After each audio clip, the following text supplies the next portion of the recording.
Alors, les administrateurs indépendants, deuxième catégorie d'administrateurs que l'on va retrouver dans un conseil d'administration. Et là, à nouveau, c'est un objet de débat. À côté des actionnaires qui sont représentés au conseil, de plus en plus, à la fois de façon légale, c'est-à-dire pour les sociétés cotées, mais également pour les sociétés non cotées, on demande ou on souhaiterait à ce que des administrateurs dits indépendants puissent être présents dans les conseils. Alors évidemment, à ce sujet-là, va se poser la question de comment réellement évaluer leur indépendance, et c'est le sujet de débat et je dirais, de polémique parfois, sur la réalité de l'indépendance d'un administrateur, indépendant par rapport à qui, par rapport à quoi. Donc, grosse discussion actuellement sur l'indépendance des administrateurs. Une question sur leur nombre. Dans quelle proportion doivent-ils être présents dans le conseil d'administration? Quel est leur profil? Comment on les choisit pour qu'ils puissent avoir ce statut d'indépendant? Alors, revenons sur qu'est-ce que ça veut dire être aujourd'hui administrateur indépendant d'une entreprise. Et quels sont les dispositifs en place pour évaluer leur indépendance. Alors, la définition donnée par différents codes de gouvernance, et notamment le code AFEP-MEDEF que l'on évoquera tout au long de ce cours assez régulièrement, qui est le code de la gouvernance proposé par l'Association française des entreprises privées et le MEDEF, dit d'abord qu'ils doivent être indépendants de la direction de l'entreprise, et ce, selon plusieurs critères. Et donc, les critères qui sont définis par ce code précisent les éléments suivants. Un actionnaire, pour être indépendant, ne doit pas être client, fournisseur, banquier d'affaires, banquier de financement significatif de la société ou du groupe auquel appartient la société en question. Donc, ça, c'est le premier critère. On ne doit pas avoir en fait de relation d'affaires avec l'entreprise en question. On ne doit pas être le représentant d'une société qui a des relations d'affaires significatives avec l'entreprise en question. Donc ça, c'est le premier critère. Deuxième critère, c'est d'indépendance, c'est de ne pas être un membre de la famille ou ne pas avoir de liens familiaux avec un mandataire social. Alors ce que j'appelle mandataire social, souvent c'est l'autre terme qu'on utilise pour être le dirigeant de l'entreprise. Ça, ce sont les deux premiers critères qui sont assez évidents. Il est évident que si on ne satisfait pas à ces deux critères, on ne peut pas dire du tout que l'on est un administrateur indépendant. Alors, il y a évidemment d'autres critères qui interviennent dans l'évaluation de l'indépendance. Il ne faut pas avoir été commissaire aux comptes de l'entreprise au cours des 5 années qui ont précédé. On n'est plus qualifié d'indépendant quand on a passé plus de 12 ans comme administrateur, ce qui là aussi est assez logique. Évidemment, on ne peut pas être un salarié ou un dirigeant mandataire social de la société, ou salarié ou administrateur de la société mère, ou d'une société qu'elle consolide. Voilà, donc évidemment, on ne peut pas être dans le management si on veut être qualifié d'indépendant. Et enfin, toujours pour évaluer cette indépendance, ne pas être dirigeant mandataire social d'une société dans laquelle la société détient elle-même, directement ou indirectement, un mandat d'administrateur, ou dans laquelle un salarié désigné en tant que tel, ou un mandataire social de la société, détient un mandat d'administrateur. Voilà, c'est une disposition un peu plus technique, mais le code AFEP-MEDEF définit très précisément les conditions dans lesquelles on peut être qualifié d'indépendant. Et évidemment, il va engager une procédure pour le faire. Et enfin, dernier critère que j'ai retenu, c'est le cas des administrateurs représentant des actionnaires importants, notamment au-delà du seuil d'indépendant. Évidemment, dans ce cas-là, vous ne pouvez pas être qualifié d'indépendant si vous avez plus de 10% du capital de la société. Donc tout ça sont des éléments qui sont faciles à repérer. Mais la question qui se pose, pour autant, est-ce que ces critères sont suffisants?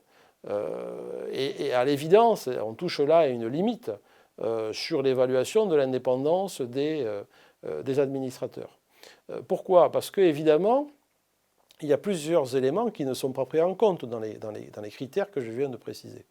Et d'ailleurs, les médias ne se privent pas de rappeler ces éléments-là quand on qualifie quelqu'un d'indépendant et que l'on s'aperçoit, par exemple, qu'il appartient au même réseau que d'autres administrateurs. Les réseaux les plus connus sont par exemple les réseaux des anciens de certaines écoles. Vous avez des entreprises où vous retrouvez des personnes ayant fait HEC, X-Mines, Polytechnique. Évidemment, cela crée de la proximité et cela peut amener un doute quant à l'indépendance entre un dirigeant qui a fait les mêmes écoles qu'un de ses administrateurs qui pourtant sera qualifié d'indépendant. De même, l'appartenance à différents réseaux affinitaires bien connus peut remettre en cause cette indépendance qui serait évaluée sur la base des critères classiques. Deuxième raison pour laquelle il y a toujours éventuellement un doute quant à la réelle indépendance de ces administrateurs, c'est qu'ils sont proposés le plus souvent par le président du conseil et son comité des nominations. Donc là aussi, le fait que le président du conseil lui-même, qui est parfois le directeur général, propose ces gens-là, évidemment, on peut avoir une crainte sur le fait qu'il soit redevable à ce président de les avoir proposés à l'Assemblée générale. Et enfin, troisième élément, mais cet élément-là est davantage surveillé et transparent, c'est la rémunération de ces administrateurs. En fait, cette rémunération ne doit pas être prépondérante dans la rémunération globale des intéressés, en effet, parce que si jamais les jetons de présence que l'on reçoit en tant qu'administrateur représentent une proportion trop forte de son revenu, on peut se dire que l'administrateur en question va tout faire pour garder son poste d'administrateur et du coup, son indépendance pourrait en être largement affectée. Donc voilà, des phénomènes réels qui, je dirais, sont mobilisés, des arguments qui sont mobilisés pour souvent critiquer cette notion d'administrateur indépendant. Donc finalement, comment juger réellement de l'indépendance de ces administrateurs? Pour ma part, je le juge sur les faits, je le juge sur des comportements, et on le voit très bien dans des comptes rendus de conseils d'administration. D'abord, c'est la volonté de poser des questions et de réellement challenger les dirigeants. Si vous êtes qualifié d'indépendant mais que vous ne posez jamais de questions, on ne peut pas véritablement considérer que vous jouez votre rôle. Si vous ne challengez pas les dirigeants sur les propositions qu'ils peuvent faire, c'est la même chose. Dans les cas les plus extrêmes, est-ce que vous êtes capable de refuser de voter une décision ou de refuser de voter des documents parce que vous considérez qu'ils n'ont pas été suffisamment discutés, préparés ou que vous n'avez pas pu en prendre connaissance? Là, évidemment, c'est une marque d'indépendance extrêmement forte. Est-ce que vous avez pris des positions pour contester des décisions de la direction? Voilà. Et enfin, un autre élément pour juger réellement de votre indépendance, c'est votre expertise, votre connaissance que vous avez des sujets. Est-ce que vous êtes légitime pour pouvoir challenger les dirigeants et faire des propositions alternatives? Et aussi, tout simplement, est-ce que vous êtes impliqué dans le conseil? Est-ce que vous êtes présent aux réunions? Donc, s'agissant de l'indépendance, je terminerai en disant que véritablement, c'est plutôt le comportement qui va effectivement permettre de juger cette indépendance plutôt qu'une série de critères formels qui sont proposés par le Code AFEP-MEDEF et qui sont également évalués. Lorsqu'on regarde les rapports de gouvernance dans les documents annuels, on s'aperçoit que ces critères sont clairement évalués et que les administrateurs indépendants sont clairement identifiés. Alors, combien sont-ils? Là aussi, ça va dépendre un petit peu. Réglementairement, dans les sociétés cotées, puisque ça ne concerne que les sociétés cotées, ils doivent représenter au moins un tiers des administrateurs. Donc, s'agissant des conseils d'administration des sociétés cotées, en général, de 15 à une quinzaine de personnes, 15 à 18 personnes maximum, parfois 12. Donc, vous voyez à peu près le nombre que ça va représenter et que l'on doit laisser à ces administrateurs dits indépendants. Dans les sociétés cotées qui sont non contrôlées, donc dans les sociétés cotées managériales, ils sont largement majoritaires souvent, parfois même l'essentiel du conseil. Alors que dans les sociétés non cotées ou les coopératives, vous n'allez avoir aucune obligation d'avoir des administrateurs dits indépendants, même si aujourd'hui, pour les grosses ETI, ou pour les coopératives, les pouvoirs publics et puis les experts de la gouvernance les pressent un petit peu de faire appel à ces administrateurs extérieurs qui ne sont pas en lien avec des parties prenantes de la société en question. Enfin, concernant le profil des administrateurs indépendants, qui est-ce que l'on prend comme administrateur indépendant? Justement, dans cette perspective de donner quelques assurances quant à leur indépendance. Très souvent, premier critère de sélection de ces administrateurs, un expert du secteur dans lequel intervient l'entreprise. Donc là, l'administrateur indépendant est choisi parce qu'il est connu nationalement, internationalement, comme un expert à travers ses publications. Et c'est là qu'on retrouve parfois, aux États-Unis notamment, des universitaires qui sont spécialisés sur un domaine d'expertise ou des consultants qui sont reconnus sur ces domaines d'expertise. On les retrouve comme administrateurs indépendants. Pour les sociétés qui auraient des ambitions à l'international, pour des sociétés multinationales, on retrouve également un expert du commerce international, quelqu'un qui a une grande expertise des marchés internationaux. Et donc là, c'est assez logique dans ce type d'entreprise qu'on fasse appel à ce genre d'experts. On peut avoir, et on l'a de plus en plus, surtout dans les ETI d'ailleurs, quand on veut bien les ouvrir à des extérieurs, on voit des gens qui sont d'anciens commissaires aux comptes ou des commissaires aux comptes en exercice, mais qui ne sont pas du tout impliqués dans le commissariat aux comptes de la société en question.